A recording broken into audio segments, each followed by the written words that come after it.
Bonjour, Christophe Rial, je suis infirmier et formateur au CESU de Rouen. Aujourd'hui, nous allons voir un tutoriel concernant donc les compresses hémostatiques, à savoir le type QuickLot. Ces compresses sont des bandes de gaz qui sont pliées en Z et qui ont une substance chimique qui va favoriser la coagulation. On va en effet associer un côté chimique à l'effet mécanique de la compression. L'indication de ces bandes, eh bien, ça va être pour toutes les zones non garrottables, à savoir au niveau du cou, l'abdomen, aussi au niveau des fesses ou des racines des membres. On peut aussi l'utiliser quand il y a eu 2 garrots sur un membre qui ont été mis et qui n'ont pas été efficaces. Les contre-indications, il faut éviter de les mettre donc sur des plaies au niveau du crâne lorsqu'il y a des fractures ouvertes du crâne, mais aussi au niveau thoracique, donc sur des plaies soufflantes. Et maintenant, passons à la pratique. Suivant les modèles, vous aurez parfois des pré-découpages au niveau des 4 coins ou alors vous aurez directement donc une ouverture facilitée. Vous allez voir la bande qui va se présenter comme ceci.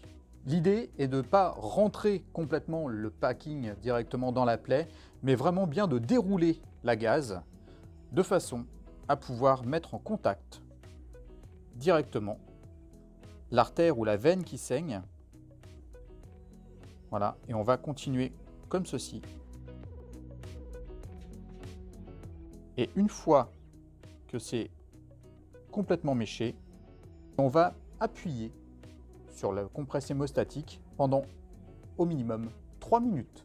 On évitera de faire des mouvements de pont. On reste comme ceci pendant 3 minutes.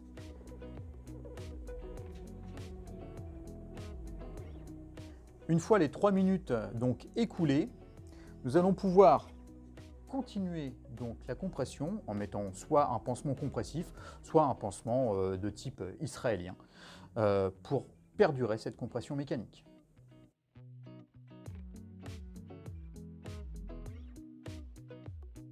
Lors du dernier tour donc fait avec votre pansement compressif, il est recommandé de mettre l'emballage donc comme ceci.